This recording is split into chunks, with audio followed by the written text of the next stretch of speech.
messieurs, et bienvenue à vous dans votre émission Ma famille, ma vie. Merci à tous de répondre présent et présente à notre rendez-vous qui est pratiquement quotidien. On est là du lundi au mercredi de 10h30 à 11h30 pour vous accompagner pendant 1 heure en direct, et vous pouvez même participer à l'émission en nous appelant au numéro suivant. Je préfère le rappeler dès le début, surtout que le sujet du jour est très sensible et très intéressant bien sûr, et très sensible, et vous pouvez nous appeler au 021 23 98 91, 021 23 98 91. Et justement, le thème du jour est le suivant: les violences contre les femmes.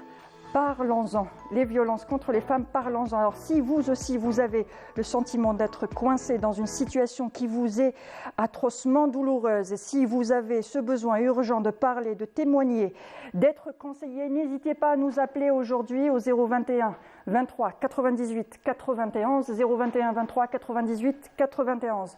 Alors depuis le 1er janvier 2022, 35 femmes sont mortes sous les coups d'un homme. Si les violences se perpétuent chaque jour, l'actualité n'a de cesse de s'en faire le funeste écho. Des crimes abominables sont commis contre les femmes jeunes, moins jeunes, épouses, sœurs ou mères. Il est important de s'arrêter davantage sur ce qui se passe dans la rue, dans les transports en commun et bien souvent derrière les volets clos des maisons. Plus que jamais, il faut en parler, rabâcher, condamner davantage, bien sûr, alerter et soutenir. Alors comment en finir avec les violences faites aux femmes? Quelles sont les solutions proposées aux victimes? Comment se reconstruire après une telle épreuve? On en parle aujourd'hui. On est avec vous jusqu'à 11h30 pour en parler. N'hésitez pas à nous appeler. Pour en parler aujourd'hui, j'ai l'honneur et le plaisir de recevoir Maître Nadia Aïdzaï. Bonjour, vous êtes juriste. Bonjour, merci d'avoir accepté notre invitation. Merci de m'avoir invitée. Je suis ravie d'être là avec vous aujourd'hui pour parler effectivement des violences faites aux femmes. Merci. À vos côtés, Maître Anissa Smati, vous êtes avocate et vous êtes membre du réseau Wassila. Bonjour et merci aussi d'avoir accepté notre invitation. Merci à vous, merci pour l'invitation, et on est très contente de pouvoir parler aujourd'hui de ce gros problème. Exactement. En face de vous, c'est Madame Nesserine Khalfi, vous êtes psychologue. Bonjour et merci aussi d'avoir accepté notre invitation. Bonjour, merci à vous de m'avoir invitée. Très contente de faire partie et de participer à ce sujet très important. Voilà. Et avec nous, Samira Hadjamar pour sa rubrique pêle-mêle aussi, qui s'adapte aussi au sujet aujourd'hui. Oui, je suis ravie. Bonjour à tous. Je suis ravie de pouvoir participer à cette émission et avec ces expertes, ces dames, ces combattantes. Vous êtes sur le terrain et c'est un honneur. Voilà. Merci d'être venue. Merci d'avoir accepté notre invitation. Alors, le 25 novembre est la journée internationale pour l'élimination de la violence à l'égard des femmes. Cette journée, justement, a pour objectif de sensibiliser les peuples à la question des violences physiques et morales. Alors, Maître Aïdzaï, on peut dire que l'Algérie a une forte volonté politique, dans ce sens une volonté consacrée à travers l'amendement constitutionnel dans son article 40 qui prévoit que l'État protège la femme contre toute forme de violence en tout lieu et en toutes circonstances, n'est-ce pas ? Absolument, absolument. Il y a cette volonté politique affichée en tout état de cause par la Constitution, dans son article 40, qui est en fait un peu l'aboutissement d'une stratégie nationale de lutte contre les violences qui avait été initiée de 2007 à 2014. Et il était prévu effectivement qu'une législation accompagne cette stratégie. On a eu les amendements du Code pénal et suivi de cet article-là, qui est très intéressant dans le sens où il rappelle les droits fondamentaux des femmes, parce qu'on a des droits inaliénables. Il rappelle les droits universels des femmes et il les protège, donc il va les protéger dans la sphère publique, privée et professionnelle. Ce qui est important, et ce que la loi de 2015 a fait, c'est que la protection de la famille relève maintenant de l'État. La violence exercée dans la famille devient un délit. Elle a toujours été un délit, ça a toujours été un crime selon l'infraction commise, mais la protection est de l'ordre de l'État. C'est l'État qui est obligé de protéger cette famille parce que certains courants ont voulu laisser la violence dans la famille, que ce serait la famille qui réglerait ces problèmes-là et que l'État n'intervienne pas. Or, la famille est une institution, c'est la première institution de notre société et l'État est donc dans l'obligation de protéger cette famille et ça a été fait, donc rappelé dans l'article 40 en disant « Je protège les femmes dans la famille, dans la sphère publique et professionnelle » parce que cet article s'est accommodé au type de violence que le Code pénal a énuméré, le harcèlement sexuel, la violence conjugale, la violence domestique, la violence économique, c'est important. Cette violence économique, le harcèlement donc de rue, ça aussi c'est important. La menace, l'insulte. Absolument, donc tout ça était déjà prévu dans le Code, mais ça a été repris en 2015, catégorisé. Et ce qui est important encore, c'est que cet article 40 met l'État dans l'obligation de mettre en œuvre ou de mettre en place des mécanismes de protection. Quels sont les mécanismes? Alors, les mécanismes de protection par l'article 40, c'est les centres d'accueil, hébergement, pour héberger les femmes qui, dans la plupart des cas, se retrouvent à la rue parce qu'elles n'ont pas eu le temps de se retourner ou n'ont pas les moyens donc d'avoir où se loger, de mettre en place ces centres d'accueil et de leur offrir une assistance juridique gratuite. Ce qui existe déjà depuis 2009, depuis même 1975, mais c'est que la loi a été revue, améliorée. Or, nous avons proposé à ce que ces mécanismes de protection soient étendus aux ordonnances de protection, aux ordonnances d'éloignement du mari, et que cette assistance gratuite doit être d'office, c'est-à-dire doit être tout de suite délivrée à la femme sans qu'elle ait à courir et à déposer un dossier, parce que beaucoup ne connaissent pas la procédure. Donc, il faut qu'elle vienne dans les associations, qu'elle aille s'informer à droite et à gauche pour savoir qu'elle a droit à cette assistance juridique gratuite. Donc voilà les principes généraux de cet article 40 qui reste à mettre en œuvre, parce qu'en termes de centres d'accueil, le ministère de la Solidarité en a 2, Mostaganem et Bou Ismaïl, avec les Diyar Rahma qui accueillent. Le mouvement associatif, nous n'avons qu'une seule association pour l'instant qui accueille, qui a un centre d'hébergement. Il y en avait une autre qui avait ce centre d'hébergement mais qui est fermé. Donc on a 2 associations, une à Annaba, une à Alger, qui ont un centre d'accueil d'hébergement pour les femmes, mais ce n'est pas suffisant parce qu'il nous faut des refuges, il nous faut des centres d'accueil d'urgence quand la femme vient voir une association ou lorsque elle est mise à la porte, elle va à la police, il faut la mettre quelque part. Même la police est demanderesse de ce refuge. La police est elle-même demanderesse de ce refuge d'urgence où la femme peut être hébergée le temps qu'elle se retourne et qu'elle puisse trouver des solutions et peut-être suivie. Alors, Maître Smati, vous êtes membre du réseau Wassila pour l'aide aux femmes et aux enfants aussi victimes de violences.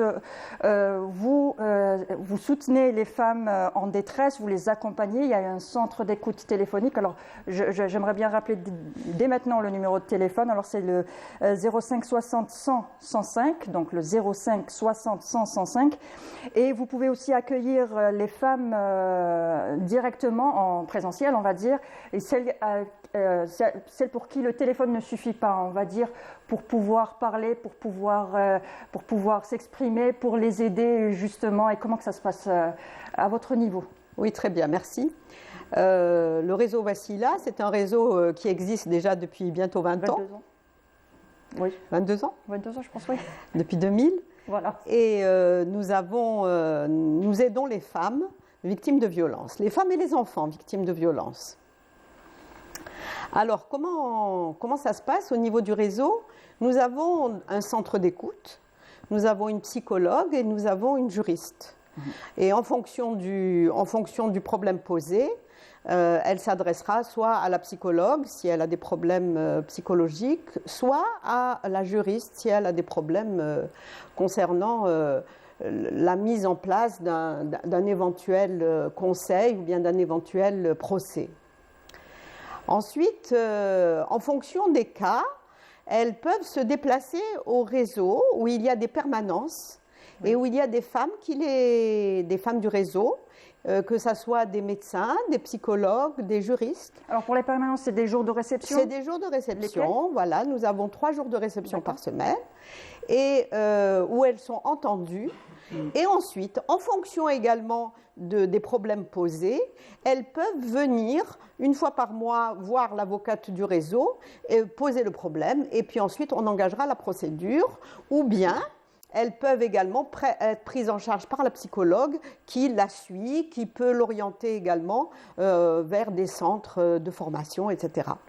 Le seul souci qui se pose pour nous, et c'est un énorme souci, c'est que, comme le disait Nadia, nous n'avons pas de centre d'hébergement. Nous ne sommes pas un centre d'hébergement.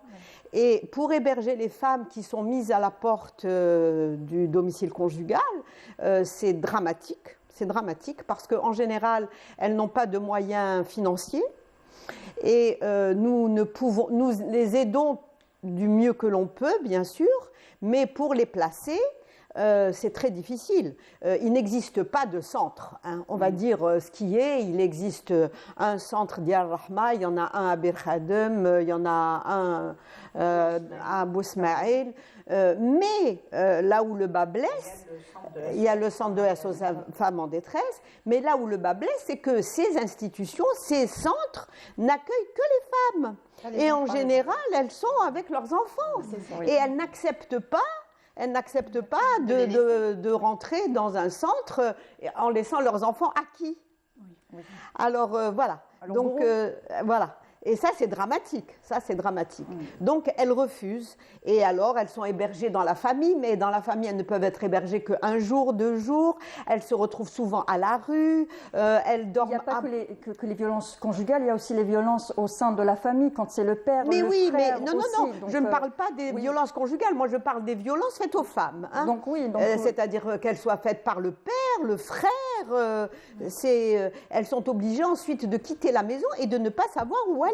Oui. Alors, comme c'est bien beau qu'on ait des lois, elles sont très bien faites, nos lois. Nous avons des dispositions qui sont en faveur de l'aide aux femmes, il n'y a aucun problème. Mais c'est les dispositifs que l'on va mettre en place qui sont défaillantes. Donc, ce qu'il faudrait, c'est que, d'abord, l'hébergement, l'aide financière, que les associations qui aident les femmes victimes de violences, eh bien, soient aidées sur le plan financier. Parce qu'effectivement, on trouve des loyers, de très petits loyers pour les femmes en tant que colocataires, etc. Mais il faut quand même payer. Nous faisons ce que l'on peut. Mais ce n'est pas évident non plus de le faire. Et je vous dis, les femmes victimes de violences en Algérie, elles sont légion.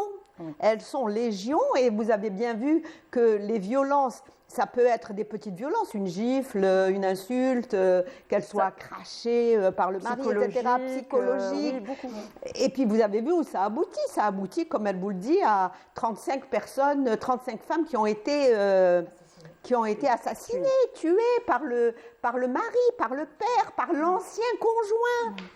Même l'ancien conjoint n'a pas avalé qu'elle est divorcée, donc il va la poursuivre. On a eu le cas de Keltoum il y a quelques mois, vous vous rappelez, à Boumerdès, ça a été terrible, nous l'avons suivi. Elle avait divorcé, elle avait réussi à se reconstruire, à avoir une petite baraque pour héberger ses enfants. Et bien l'ex-conjoint l'a assassinée. Donc vous voyez que franchement, le problème de la violence faite aux femmes, c'est un problème comment dirais-je, qui devrait être pris en charge par toutes les institutions et de les aider parce qu'on ne peut vraiment plus continuer comme ça. Et c'est devenu presque normal et naturel d'être battu, entre guillemets. C'est déplorable. C'est ce qui est triste, la normalisation de ces actes-là. Voilà. Alors ça me rappelle la banalisation. Ça me rappelle le terrorisme, pendant la période du terrorisme, quand les gens mouraient. C'était comme ça. Voilà. Et maintenant, ça devient comme ça pour les femmes. Mais pourquoi ? On devrait se ressaisir. Justement, on est là aujourd'hui pour en parler et pour faire se ressaisir.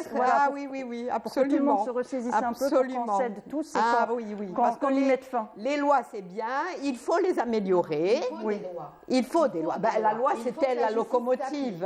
Après, c'est vrai qu'il faut des centres d'accueil. Ils sont importants. Mais il y a un autre aspect aussi qui est important, c'est que les réseaux sociaux jouent aujourd'hui un rôle très important. Exactement. Moi, je ne pense pas que ça soit banalisé. Je ne le constate pas. Je pense qu'à chaque fois qu'il y a un crime, une violence, il est signalé, il est partagé sur des réseaux sociaux. Je veux dire, ça ne passe plus inaperçu. Ce n'est plus dans une sphère justice, maison, voisin. Ça, c'est l'information. L'information est portée et relayée par les réseaux sociaux. Alors, mais l'acte est en train de se banaliser parce qu'il n'y a pas de réponse à ces actes. Quand je dis il n'y a pas de réponse à ces actes, on banalise parce qu'on le considère comme un simple meurtre. 35 femmes qui meurent, qui sont tuées, c'est des féminicides. Oui. Donc il faut s'interroger sur ce qu'est le féminicide. On l'a tuée parce qu'elle est une femme. C'est vrai qu'on nous dira non, c'est un meurtre, c'est prévu par le code pénal, la loi existe. Mais entre-temps, il faut une réponse énergique à ces actes qui sont en train de se banaliser, puisque tous les jours, on nous annonce une femme tuée par son mari ou par son ex ou par son petit ami ou par son amant. Ça, c'est des situations qui existent, elles sont là, et donc il faut les prendre en charge et réagir énergiquement. Quand je dis réagir énergiquement, la société civile le fait, les réseaux sociaux le font, mais politiquement, les médias le font, puis ce sont eux qui nous apportent l'information. Mais les institutions doivent suivre, doivent venir nous rassurer, doivent venir nous dire on vous protège, doivent nous dire ça suffit. Nous sommes dans les 16 jours des violences, le ça suffit des violences qui peut être un mot d'ordre pour lutter contre l'élimination de toutes les formes de violence. Il faut aller vers le zéro tolérance parce qu'il faut former, éduquer, sensibiliser pour réduire cette violence à l'égard des femmes pour qu'elle ne soit pas banalisée. Là, aujourd'hui, elle est banalisée. Oui, nous avons des textes, nous en avons toujours eu depuis l'indépendance. Ces violences que les femmes subissent ont toujours été condamnées, mais il faut aujourd'hui qu'on se dise, mais arrêtons-nous là. Que devons-nous faire? Il faut aller plus loin, il faut réfléchir, il faut renforcer le dispositif des mécanismes de prise en charge, il faut renforcer la sanction, il faut mettre en place des structures. C'est tout ça. Et donc, il faut revenir vers, je pense, la stratégie nationale de lutte contre les violences qui a pris fin, mais qui n'a pas encore été exécutée à 100%, qui peut être reprise parce qu'elle a mis en place des solutions, elle a proposé, elle a préconisé une démarche à suivre et je pense que ça peut se faire. Les violences peuvent commencer tout simplement avec des mots et puis ça y va crescendo. Ça peut commencer avec les enfants et ensuite aller vers la maman, la femme. En fait, on en parle souvent sur la violence physique. Oui. Mais on oublie qu'avant la violence physique, il y a la violence psychologique qui précède. Oui. D'accord. Et voilà, c'est l'harcèlement, la manipulation, la violence verbale. Et en fait, il y a une stratégie que l'auteur de la violence utilise, et ça part souvent sur la culpabilité de la victime. C'est toi. Voilà. Si je fais ça, c'est parce que tu m'as poussé à le faire. Au point où la victime se culpabilise et dit « j'ai dû peut-être faire quelque chose qui l'a énervé ». En effet, exactement. Et ce qui fait aussi, c'est l'impunition. Tchki, ça ne sert à rien. Et si tu le fais, tu risques de faire mal à tes parents, à ta famille. La menace par les enfants aussi, si tu fais ça, tu ne verras plus tes enfants. C'est horrible. C'est horrible pour les femmes. Et ce qui est très important, en fait, même sur le reportage, c'est que les femmes, quand elles subissent de la violence, en fait, elles bougent une fois que la violence est faite à leurs enfants. Une fois que c'est les enfants qui subissent une violence, qui sont victimes, c'est à ce moment-là où la femme réagit, c'est à ce moment-là où la femme décide de partir ou décide de faire face. Sur mes consultations, j'en ai reçu énormément. Et c'est surtout quand il s'agit des enfants, c'est à ce moment-là où c'est bon. Il faut que je bouge, il faut que ça change. Il faut que ça change, mais il faut dire que les violences qui sont commises sur les femmes, pour les enfants, c'est déjà des violences, c'est des violences psychologiques.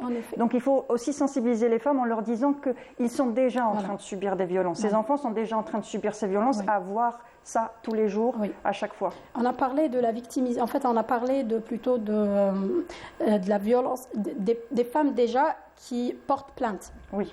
Mais on ne parle pas des femmes qui ne portent pas plainte. Oui. Les femmes qui subissent cette violence psychologique, physique, verbale, économique, émotionnelle, mais qui restent à la maison. Oui. D'accord ? C'est des femmes qui ont honte déjà, c'est des femmes qui ont peur de la société, de l'image de la société, l'image de la femme divorcée. Elle n'a pas, surtout si elle ne travaille pas, elle n'a pas où prendre les enfants, elle ne sait pas où aller justement quand on parle de... Il n'y a pas d'hébergement. Vous voyez, donc tout ça, c'est un peu... et après, j'avais dit déjà que la femme est conditionnée à accepter la violence. Est-ce qu'on peut dire que, on dit souvent que les violences faites aux femmes est perpétuée par la femme elle-même, dans le sens où l'homme c'est la domination, c'est la force, et la femme c'est la soumission, la résignation à cet ordre établi. Alors, est-ce que c'est vrai déjà? Est-ce qu'on peut le dire?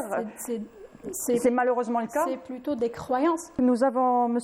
Abdelhamid Hachati qui est directeur au ministère des Affaires religieuses et des Waqf qui est avec nous. Bonjour M. Hachati. Allô, oui, bonjour. Ça va, vous allez bien? Alhamdulillah.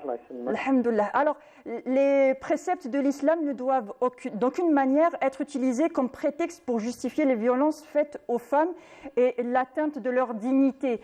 Beaucoup se justifient avec la religion, justement, quand ils violentent leur épouse, leur femme, leur fille. Monsieur Hachadi. Allô, oui, je vous écoute, oui. Oui, je vous disais que beaucoup se référaient à la religion pour dire que oui, on a le droit de violenter nos femmes, nos filles. Il faut expliquer justement que la religion ne dit pas qu'il faut justement violenter nos femmes, nos filles, nos enfants. Bien sûr. Alors, alhamdulillah, salatu salam ala rasulillah.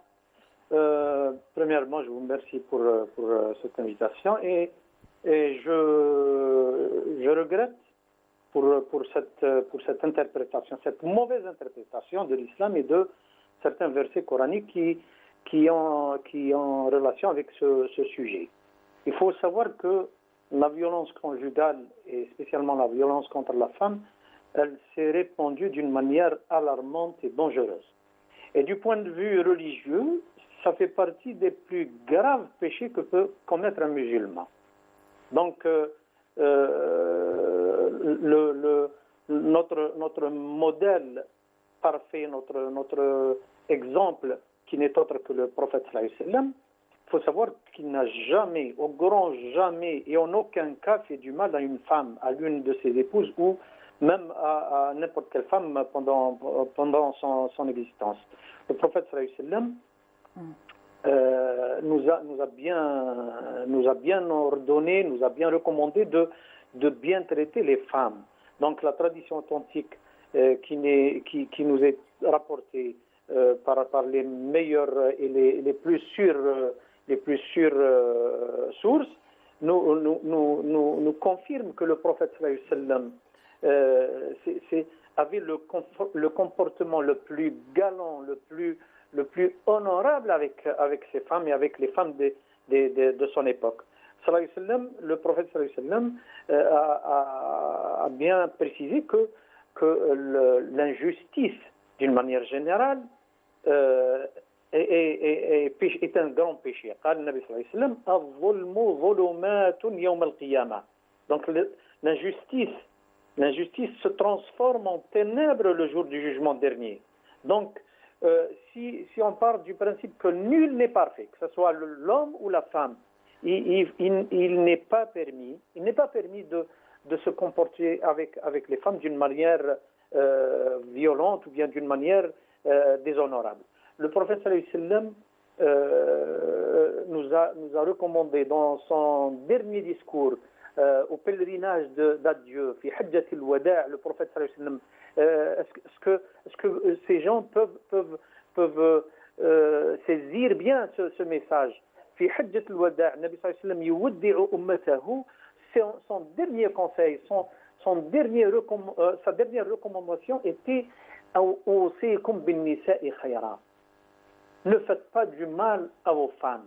Ne faites pas du mal à la femme. Très bien. Merci, Monsieur Hachadi. Alors, je rappelle, Monsieur Abdelhamid Hachadi, vous êtes directeur au ministère des Affaires religieuses et des Waqf. Merci encore pour votre intervention. Merci beaucoup, Madame Laïs. Merci. Aujourd'hui, on va parler du cancer du sein. C'est très important d'en parler, c'est très important de faire de la prévention aussi, et c'est très important aussi d'écouter les témoignages des personnes qui sont déjà passées par là. Et nous avons Madame Fadela, vous avez accepté, et ça nous fait réellement plaisir de vous avoir aujourd'hui avec nous. Comment vous avez découvert que vous aviez... on ne peut pas dire que vous aviez le cancer parce que ça, à ce moment-là, c'est le médecin qui vous fait le diagnostic et tout ça. Mais comment vous vous en êtes rendu compte? C'était pas facile les débuts. كيفاش فقتي نهار الاول كيفاش قلتي il faut que j'aille consulter باقي كاين شي حاجه J'ai palpé les débuts, j'ai palpé. Après, j'ai vu quelque chose d'anormal. J'étais au médecin, il m'a donné l'échographie pour faire la mammographie. Quel médecin vous avez vu? Privé, médecin privé. Quelle spécialité? Un sinologue, bien sûr. Il m'a donné de faire la mammographie, l'écho mammaire, bien sûr. Et j'ai retourné chez lui et c'est un suspect. Oui. Et il m'a donné la microbiopsie à faire. D'accord. Donc, quand vous avez eu les résultats à la mammographie et tout ça, à ce moment-là, c'était suspect. Mais non. C'est un cancer ou là, il faut faire la microbiopsie, bien sûr. Vous étiez inquiète, vous pensiez à ce que ça pouvait être non, je cancer, un kyste, un simple kyste normal, simple. Mais qu'il m'a annoncé d'une façon, c'est pas... Comment ça s'est passé l'annonce, justement? Il a fait des grimaces, justement. حكم الورقة عنده شاف الورقة non شاف الورقة حكم الورقة قاعد يقرا هكذا il m'a fait des grimaces قال لي c'est méchant c'est urgent il faut faire l'ablation tout de suite أنايا ما فهمتش شفت الدنيا رابط قدامي قلت c'est un cancer ما فهمتش j'ai pas accepté le mot cancer. C'est normal. Ça a été difficile d'apprendre avec la C'était nouvelle. très très difficile. Oui. Une semaine j'étais dans ما كنتش قاع في وعي كما نقولوا.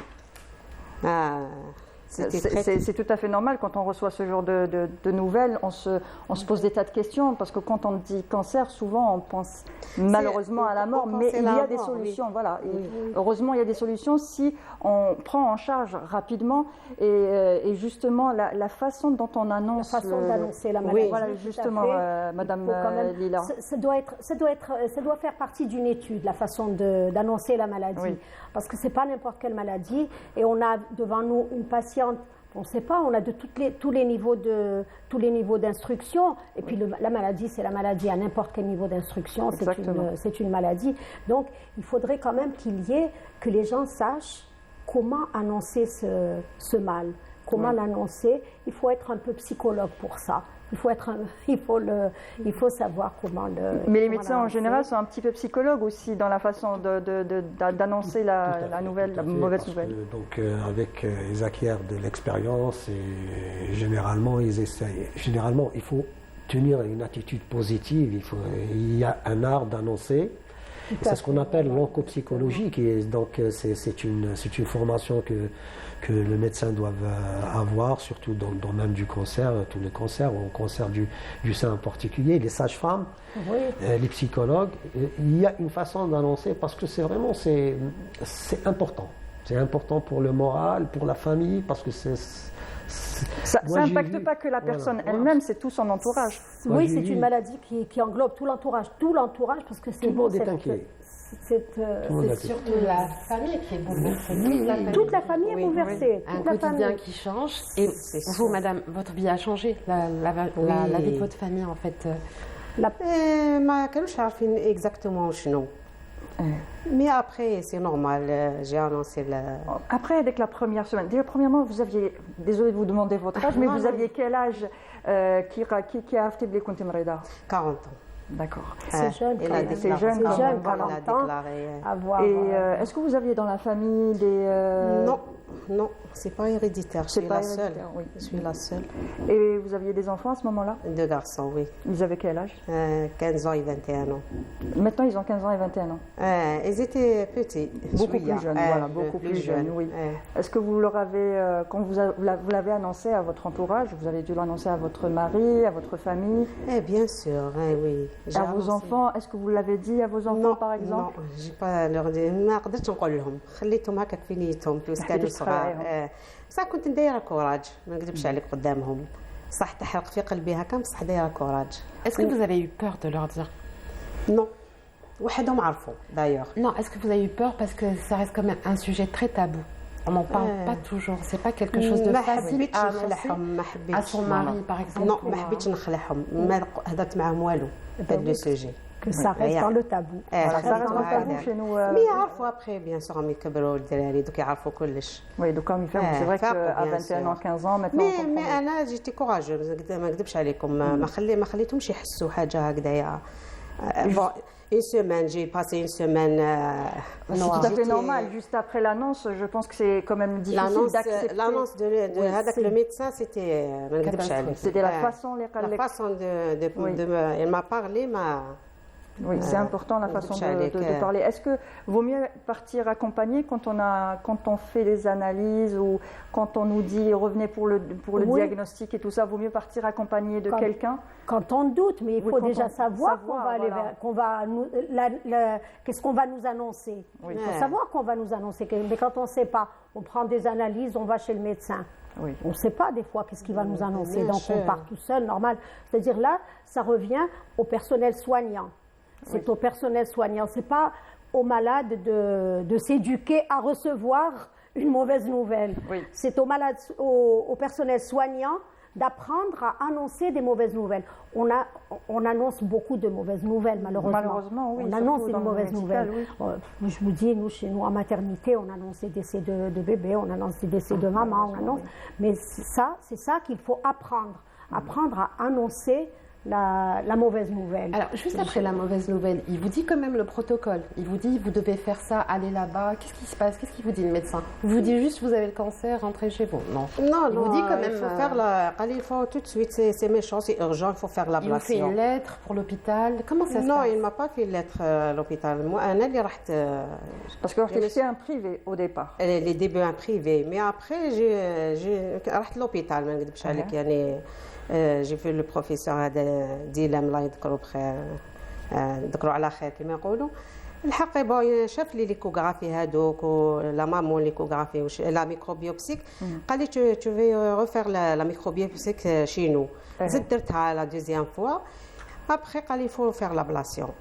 مي افيك لي هو فهمك من كل جهه ما نكذبش منك جايزه واش كان يستنى فيك قال لك باللي فوالا سا فا اتر ان تريتمون ديفيسيل بالك تكون لا شيميو بالك تكون لا راديوثيرابي ما قاليش هكذا نو قال لي قلت له انايا طمعت شويه قلت بيتاتخ هذاك ان اسبوار ما نحيهاش كي شايفه صافي حبيت نحي غير هذيك لابارتي قال لي مدام تو في فيفر تو في مورير بويسكا تو جون اي تو وي C'est brutal quand même. Oui, bien sûr. Après, j'ai pas le choix. Parce que bien sûr, je vis vivre, bien sûr. Et il faut faire l'ablation, c'est tout. Et on pense à ses enfants à ce moment-là. C'est sûr. On pense كما قال نخمو على كلش على الدراري على كلش. Après, il m'a donné un bilan à faire. L'échographie abdominale. Le bilan préopératoire classique et tout ça, oui. La scintigraphie osseuse, le bilan sanguin. Et après, avec la semaine, les routines où vous comptez vraiment, vous étiez ailleurs, où l'information, quand ça vous a perturbé. Après cette semaine, où ça va tenter. وحدي ما نكذبش عليك. صاي قلت j'ai parlé avec moi-même. Oui. قلت فاديلا دوبو. قحار به هذا المرض هذا. Il faut pas baisser les mains. قلبت j'ai retourné la veste كما يقولوا. قلبت الفيستا. الله يبارك. خلاص صاي. كما قال وليت نضحك وليت نقصر جو ترافاي نورمال كملتي تخدمي مالغري لا مالادي مالغري التريتمون خدمت جوسكو بو حتى الاخر ندير لا شيميو تاعي نخدم درت لا غاديو تاعي خدمت حتى الدقيقه الاخرى ما خليتش نهار ما خدمتش فيه. Ça mérite des applaudissements, oui. franchement. C'est très courageux et ça donne vraiment beaucoup d'espoir aux personnes qui nous regardent aussi. Non, et ça, c'est encourageant pour les femmes. Hein, pour les femmes. شديت فيها ربي بيان سور سبحان ربي سبحانه هو اللي يشفينا بيان سور مي تكلت عليه قلت لازم نحارب هذا المرض لازم الكوراج سورتو لو مورال à 90% la guérison c'est le moral. Mais votre famille vous a accompagné. Voilà, alhamdoulilah, le soutien famille, le mari jusqu'au bout. ما نقدرش دارنا بيان سور دارهم les deux côtés الحباب مي كليونت الخدامين اللي معايا كامل الحق يا كاع وقفوا معايا ما كاش اللي يقول لك ما تحقي راني هنا الدواء اي حاجه. Il faut dire que vous êtes coiffeuse donc vous voyez des femmes souvent et quand on est coiffeuse aussi on est coquette, on veut s'arranger et tout ça. Alors est-ce que vous avez continué à vous maquiller, à vous faire belle? J'ai pas laissé un jour sans maquillage. J'ai acheté une très belle perruque puisque les cheveux avec la chimio. J'ai acheté une très belle perruque, j'ai tout le temps bien maquillée, tout le temps bien habillée, tout le moral, toujours. Au top. Allah يبارك. Allah يبارك. Justement, l'épreuve à la chimio, quand vous avez perdu vos cheveux, كي بدا شعرك يطيح et tout ça, ما تخلاتيش ما خفتيش non على بالك بلي راح تجوزي منها دونك كنت واجده بسيكولوجيكمون. Très bien. هما قالوا لنا مي انا كنت على بالي. Alors كي بدا يطيح شعرك واش درتي؟ Normal, bon, ils étaient là, j'ai coupé la coupe courte, j'ai fait la coupe courte. Après, j'ai pris la tondeuse. Quoi? Voilà, directement la tondeuse. Ah oui, moi-même, bien sûr. Déjà, c'est ça. C'est un exemple de courage. C'est une très belle perruque, bien sûr. Devant le client, je peux pas rester comme ça avec un foulard ou là. Non, ça se fait pas.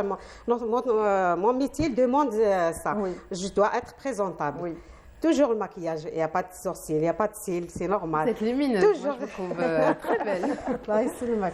Ça fait que tout le temps maquillée. ما خليتش روحي bien sûr. Même que نروح ندير la séance de chimio. En fait, تشوفيهم كامل. En parlant de la chimio, oui. C'est comme il y a un parcours du combattant ou là quand vous arrivez au CPMC, on vous donne un calendrier, il y a les rendez-vous. Non, أنا ما درت في CPMC la chimio. درتها في Beaufrisier, puisque j'habite à Beauzaria, c'est à côté de chez moi. C'est une unité étatique. étatique. Oui, تابعة عليهم. درت تما. Mais comment ça se passe? Vous prenez rendez-vous? Oui, bien sûr. Il faut présenter le dossier, bien sûr, présenter le dossier. وبعد هما يعطوك une carte, يكتبوا les dates. Chaque 21 jours, je fais ma séance, bien sûr, de chimio. وشحال درتي la chimio? Normal. Non, combien de séances? Ah oui, j'ai 8 séances. Oui, séances. C'est quand même lourd, comme traitement. C'est un traitement, il est lourd. Après la séance تاع la chimiothérapie, ثقيلة شوية, تعيايت. ثقيلة, la fatigue, les vomissements, حاشاكم les vomissements, الدوخة. ما هكذا قعدتي واقفة. الله يبارك عليك. الله يبارك فيك. Vous avez vaincu le cancer. الله يسلمك. Très bien. والله ما خليتش روحي نهار يعني. Je pense que le soutien psychologique est important aussi dans l'accompagnement du patient, enfin de la patiente, du patient aussi. Il faut dire qu'aussi c'est pas vraiment connu, mais les hommes aussi peuvent contracter le cancer du sein. Oui, 1%, c'est ce qui a été fait, ça fait des années. Là, j'ai vu une dernière actualité, 5%. 5%, oui, j'ai vu une dernière actualité, elle est de 5%. Et pourquoi on parle de 1%. On parle de 1%, c'est un chiffre très ancien. Pas beaucoup d'informations. Oui, je vous le dis, je vous le dis. Je l'ai vu sur une actualité. Mais on n'a pas l'impression que c'est assez, qu'il y en a plus, justement. Ben justement. Mais quelles sont les raisons qui font qu'on a plus, ou parce qu'on en parle plus, parce que la parole s'est libérée, parce qu'à un certain moment, chez nous, c'était plutôt tabou. On n'en parlait pas vraiment. Ou est-ce que c'est la parole qui s'est libérée ou est-ce qu'il y a plus de cas réellement? Il y a plus de cas. Je vous dis, le mode de vie a changé. Oui. C'est des maladies qui viennent aussi par... Ce n'est pas des maladies contagieuses. Oui. C'est des maladies qu'on a par le mode de vie. L'alimentation a changé. La façon de vivre a changé. Les gens sont stressés. Oui. Donc tout ça fait que... il y a un mal qui s'installe dans le corps, il y a le cancer. Maintenant, bon, moi, c'est une vision à moi, mais en tout cas, le comportement, la vie, notre mode de vie a beaucoup changé, notre alimentation. D'ailleurs, maintenant, quand quelqu'un a un cancer, on lui propose un régime alimentaire aussi. Oui. On lui propose, il y a beaucoup de choses qu'on lui enlève. Pourquoi? Ça veut dire que...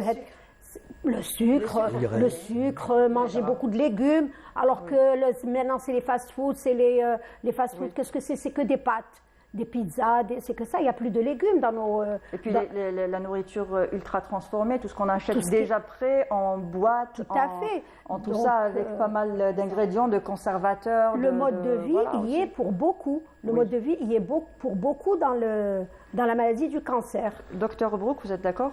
Oui, dans le cancer du sein, il y a les trois facteurs. C'est le facteur environnemental dont on parle, il y a le régime alimentaire, il y a la sédentarité, le stress, un régime alimentaire riche en graisse, donc il y a moins de fibres, les gens mangent moins de légumes, ce qu'elle dit. Il y a le facteur génétique aussi. Oui, justement. Et puis, le tabac. Donc il y a les facteurs aussi, il y a le tabac aussi. Le tabac, travail de nuit. Travail de nuit.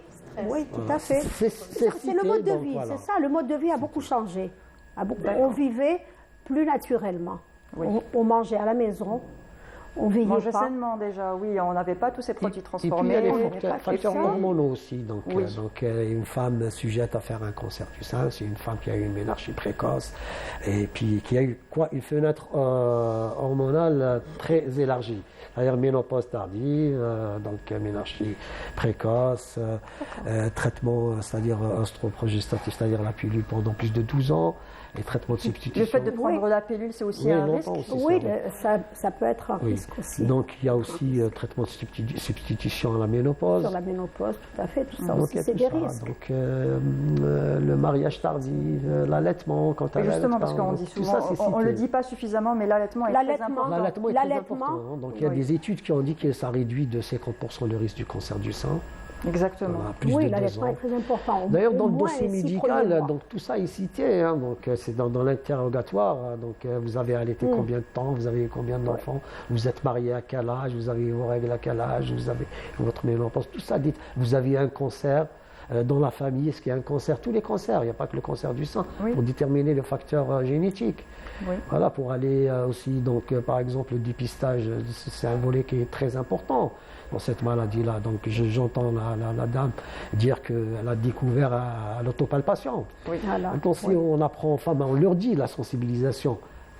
Faites l'autopalpation. Au moins une fois par mois, faites l'autopalpation. Je ne sais pas, à la découverte, elle a mis combien de temps pour palper est-ce qu'elle palpe tout le temps ou tout le temps. Et là, vous avez découvert subitement, un jour. Chaque semaine, vous partez à la douche, vous palpez. Presque tous les jours. Voilà. Et l'autopalpation, c'est très important. Très important d'ailleurs. Apprendre à la femme à connaître son sein, son volume, sa taille. Et savoir quand ça ne va pas aussi, les signes qui font douter, les signes qui nous... Découvrir un nodule d'une taille d'une lentille pois chiche. On l'explique aux femmes, on explique l'aspect du sein, la taille du sein, s'il y a quelque chose... Qu'est-ce qui est le plus déterminant pour une femme? Qu'est-ce qui est le plus déterminant qui fait qu'une femme va aller vers vers le médecin pour se faire diagnostiquer? Qu'est-ce qui déclenche ça? C'est pas le petit nodule Le dépistage, ou alors si elle a des signes d'appel, par exemple, elle a un écoulement, elle a découvert comme madame un petit nodule, donc elle est partie systématiquement voir. Voilà. Donc ça ne veut pas dire que c'est un cancer. Là. Absolument. Donc 9 sur 10, généralement, c'est bénin. Et puis, il y a le dépistage des femmes qui sont conscientes, qui se disent, moi j'ai 40 ans, donc je vais faire une mammographie. Et tout de suite, nous allons passer à la rubrique de Sabira Hadja Maroui. À toi, exactement, c'est ton tour. Jingle.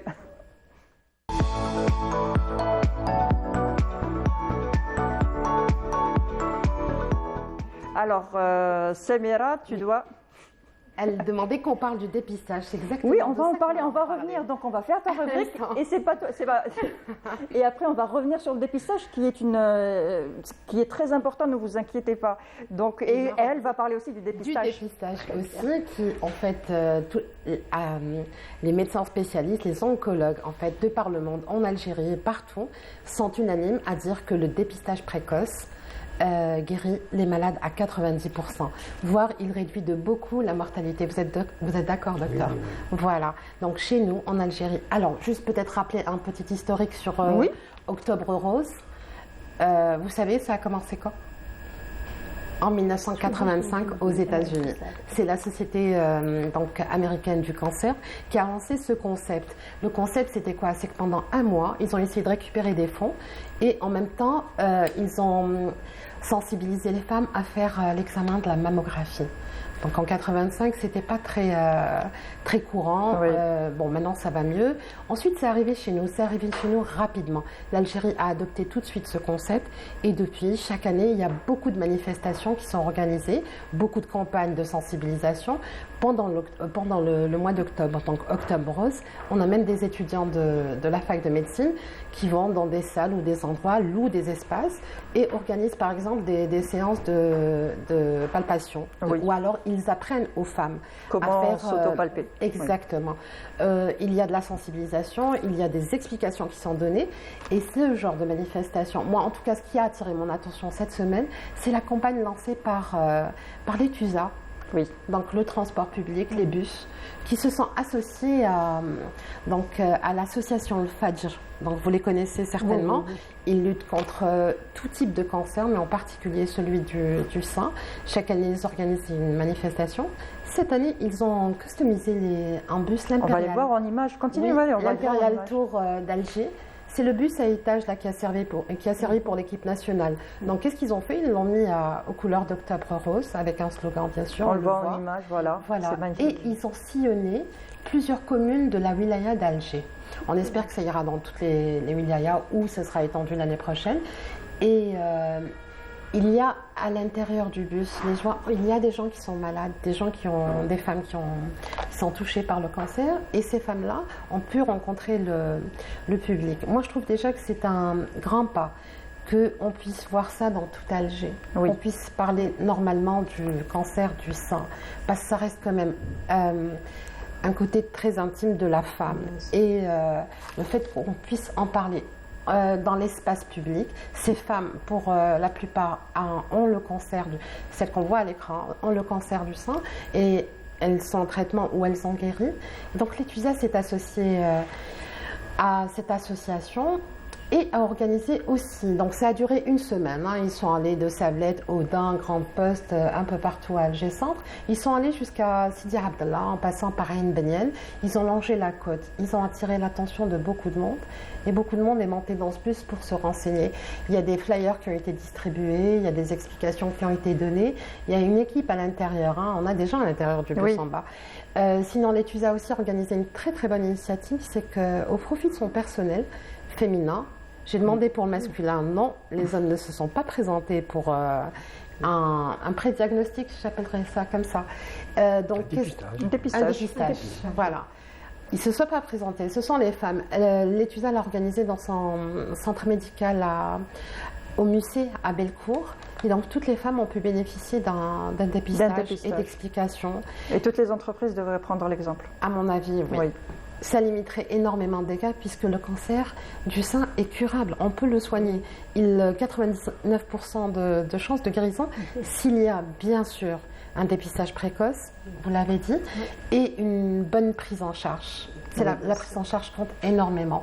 Vous nous avez dit, presque fait rêver à la limite, que votre unité s'occupe de bout en bout dès l'accueil des gens pour la prise en charge du malade. C'est ça, donc c'est une, enfin, si vous voulez, donc c'est en étroite collaboration avec le CPMC, donc il y a des scénologues, il y a des chirurgiens, il y a des psychologues, donc ça va. C'est des patients qui viennent déjà avec un diagnostic préétabli, donc avec une mammographie, donc c'est le cancer. Oui. Donc ils sont et vous les accompagnez durant tout le parcours qu'ils doivent subir en quelque sorte, parce qu'ils vont les subir. Même le soutien psychologique, on leur demande de prendre rendez-vous avec la psychologue et de venir pendant les 3 mois.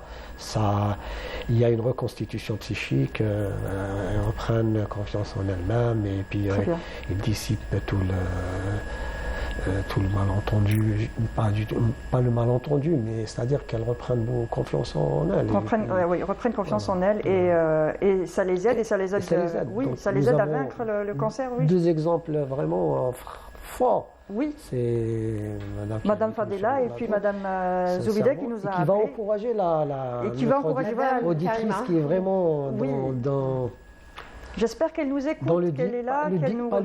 Mais vraiment dans le refus de rentrer sur le circuit de soins, qui est très important. Donc elle sauve sa vie, elle va vivre pour ses enfants, d'autant plus qu'elle dit qu'elle est en train d'allaiter, donc c'est une jeune maman, voilà, c'est important. Nous allons passer à la rubrique de Wahida, n'est-ce pas ?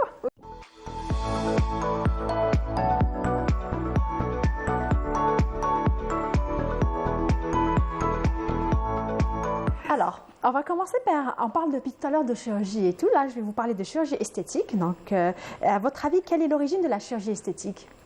Où est-ce qu'on l'a, dans quelle civilisation on l'a connue ? Exactement.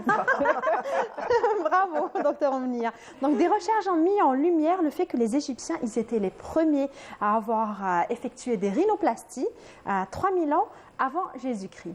Et d'ailleurs, on les voit à travers les momies lorsqu'ils sont exposés dans leur musée. Vous voyez leur nez, il est vraiment tellement bien raffiné, très fin par rapport à leur corps. Voilà. Alors, à votre avis, qui a créé la chirurgie esthétique ? Je pense que c'est les Américains, non ? C'est pas les Américains ? Alors, il s'agit d'un monsieur. Il était médecin, il s'appelle Jacques Joseph, c'est le père de la chirurgie esthétique. Il était orthopédiste allemand. Alors, il est né en 1865, pour vous situer un peu. Donc, un jour, il a eu l'idée... oui, exactement. Un jour, il a eu l'idée de corriger un décollement d'oreilles. Voilà, donc il a eu un patient, il avait ses oreilles décollées, il voulait les corriger. Oui. Il était le premier à l'avoir fait, et ça lui a réussi. Et depuis, les gens le font régulièrement. Il y a aussi un petit point par rapport aux pharaons. Par rapport au peeling, en fait, les pharaons à l'époque faisaient des bains de lait. Oui. Des bains de lait, et le lait, il y a de l'acide lactique. Oui. Donc, et ça leur provoquait une desquamation, etc. Et ça redonnait un éclat au visage. Et c'est comme ça que je pense que l'ébauche du peeling a été créée à ce moment-là. Et j'ai même lu qu'ils prenaient des bains avec des miels. Avec du miel. Il y avait du miel pur, donc ils le mettaient dans leur baignoire à l'époque et il restait des heures. En baignoire. Ouais, on devrait revenir sur ça. Ah oui, le miel a des vertus extraordinaires, surtout dans la cicatrisation. Oui. Exactement. Donc, la chirurgie la plus faite dans le monde. Chirurgie. C'est l'abdominoplastie. Le nez, rhinoplastie. Oui. Alors, c'est la liposuction. Elle reste l'opération la plus pratiquée dans le monde avant l'augmentation mammaire. Donc, pour vous donner des statistiques, il s'agit de plus de 40% dans la population mondiale. Vous imaginez Oui, oui, ça en fait beaucoup. C'est énorme. On parlait tout à l'heure au coulisses, on disait quel est le pays qui pratique le plus la chirurgie esthétique ? Vous n'avez pas... C'est... Oui, on le sait, oui. On confond souvent. Voilà, c'est les États-Unis. Souvent, on dit, oh, le Brésil. Non, ce n'est pas le Brésil, c'est les États-Unis. Donc, les États-Unis enregistrent, écoutez bien, 3462 opérations de chirurgie esthétique pour 100 000 habitants en 2019. Ce qui est énorme, oui. Donc, il les place ainsi en première position du classement. C'est par ailleurs le pays qui enregistre le plus grand nombre d'opérations chirurgicales faites en 2020. C'est-à-dire, eux, dès leur majorité, les parents offrent à leurs enfants des chirurgies esthétiques. Ça soit pour les filles ou pour les garçons. Le fait d'offrir, on va dire, c'est les parents d'aujourd'hui qui veulent absolument faire plaisir à leur enfant et il ne faut pas non plus tomber dans ce piège-là. Si c'est pour un petit complexe, ils sont complètement dans le piège. Si c'est pour corriger un petit complexe, on va dire les oreilles décollées, ce genre de choses, d'accord, mais il ne faut pas non plus tomber dans le... Non, mais ils sont dans le tout normal. Oui, mais maintenant les enfants, c'est eux. Et les Américains, ils se vantent de faire. Ils ne se cachent pas. Oui, mais... Les francophones, les Européens sont beaucoup plus discrets et il faut qu'il y ait vraiment de la discrétion et de l'éthique. Aussi en Algérie, hein, donc le secret professionnel est primordial dans notre domaine. Oui. On peut recevoir, moi je reçois 2 sœurs, personne ne sait ce que fait l'autre. Après, à elle libre de dire. Hein. Oui. Donc, mais les Européens sont très cachetiers. Les Américains, ils se vendent. Ils l'exposent. Voilà. Et ils montrent. C'est leur nature. Hein, c'est vraiment très différent. L'approche est différente. Ils sont même dans l'extravagance. D'ailleurs, à 18 ans, on les trouve presque moitié refaites. Et on commence par le nez, le visage et la bouche. Ça peut être même des... Oui, le corps. Ça commence même bien avant avec les concours de Miss, les petites Miss, là, les mini-Miss America, où on leur met même des dentiers quand elles perdent leurs dents, où on leur brushing les cheveux, on les maquille. Exactement. Donc c'est ancré en avec des habits d'adultes. Voilà, exactement. Il y a eu même une Miss chirurgie esthétique. Ouais. Oh là. Ça a créé une polémique, oui. C'était les femmes qui ont été refaites, donc ils ont créé une Miss chirurgie esthétique. Et qu'est-ce qu'elles gagnaient? Non, une chirurgie esthétique. Exactement, c'était ça. Oui, c'était ça. Et ça a créé une grosse polémique. On a dit, d'abord, on encourage les gens à faire de la chirurgie esthétique, à retoucher leur corps, mais aussi on perd cette éthique de la beauté, tout simplement. Oui, exactement. Il faut s'accepter tel qu'on est. Oui. Donc, une dernière, quelle est la chirurgie esthétique la plus douloureuse? Docteur Omnia. C'est Docteur Omnia. La plus douloureuse et la plus compliquée, et je dirais la plus dangereuse, c'est l'abdominoplastie. Exactement. Donc, c'est vrai que sur le tas, quand on le fait, on ne se rend pas compte, mais après, il faut bien prendre soin. C'est au réveil. C'est au réveil, exactement. Surtout si elle n'est pas faite chez un médecin. Ah non, mais ça, c'est pas possible. Chez un médecin. Écoutez, avec tout ce qu'on voit, on fait bien la publicité pour des cliniques à l'étranger pour faire des chirurgies et tout ça. Il y a aussi la liposuction. Donc, il paraît que ça fait très très mal après l'avoir fait. Oui, c'est douloureux. Hein. Ça reste quand même un traitement invasif. Hein. Donc, c'est douloureux. Mais il y a des complications aussi, des risques d'embolie graisseuse, etc. Mais l'abdominoplastie reste la chirurgie la plus compliquée parce qu'on tire, on déplace le nombril, il y a un risque d'infection, il y a un risque surtout d'embolie graisseuse, il y a un risque d'ilius paralytique.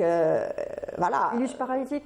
Alors, c'est le fait que la patiente n'émet pas ses gaz, n'émet pas ses selles pendant plus de 48 heures, etc., avec des douleurs abdominales et tout. C'est une hospitalisation, voilà. Ouais, non, mais voilà. C'est rare, hein, c'est rare, mais elle existe. Et puis le risque d'embolie surtout qui est plus fréquent. Ça reste une chirurgie quand elle est bien faite, etc. Au fait, je dirais l'embolie pulmonaire existe même pour une petite appendicite, mais les risques sont beaucoup plus importants. Il y a des médecins qui ne veulent même pas faire de chirurgie esthétique rien qu'à cause des complications. Comme il y a des risques. Parce que c'est pas une chirurgie déjà de nécessité, c'est une chirurgie quand même de confort et voilà, et les risques sont assez importants et une anesthésie générale. Voilà. Vous deviez donner des conseils aujourd'hui aux jeunes, mais aux moins jeunes aussi, qui voudraient faire soit de la médecine ou de la chirurgie esthétique, ça serait quoi, mesdames? Oui. Moi, je pense qu'il faut, parce que là, il y a un problème de l'image de soi. Oui. Donc, il faut être aussi conscient. Il ne faut pas aller chez n'importe quel médecin esthétique. Donc, il faut choisir. Il faut se renseigner. Et puis, il faut se dire que ce n'est pas tout la médecine esthétique. C'est-à-dire, on peut régler. C'est vrai que ça donne, ça réconforte, mais il y a d'autres alternatives qu'on doit aussi adopter. Dans ce domaine, bien sûr, dans le domaine de la prise en charge, revoir aussi la personnalité. Il y a des choses qui ne vont pas la plupart du temps. Enfin, je ne généralise pas, mais la plupart du temps. Donc, essayer de revoir sa personnalité, de demander de l'aide, par exemple, à autrui, à des gens qualifiés, par exemple. Voilà. Et puis, il y a la prise de conscience. la prise de conscience, il faut lire un peu sur la médecine esthétique. On ne va pas chez l'esthéticien comme ça pour se faire, pour refaire des trucs, mais on se renseigne, on lit, et puis... Voilà. On fait attention, on reste prudent quand même. Voilà, on reste prudent, parce qu'il y a la plupart du temps, il y a des risques aussi. Hein. Bien sûr, il y a souvent des risques. Docteur Omnia? Oui.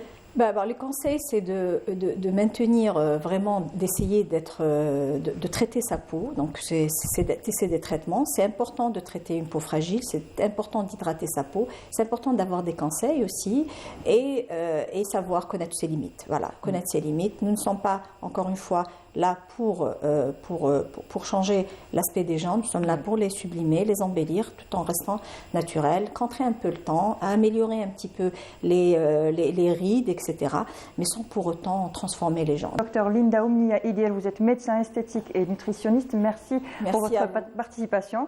Madame Rabia Bachir Pacha, vous êtes psychologue clinicienne et enseignante à l'Université d'Alger 2. Merci pour votre participation. Merci à vous.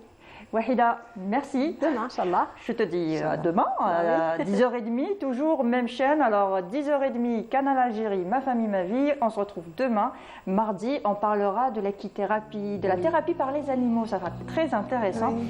Sinon, portez-vous bien, prenez soin de vous et puis acceptez-vous tel que vous êtes, votre visage. Les marques de vos visages racontent votre histoire. Et je vous dis, prenez soin de vous. Au revoir.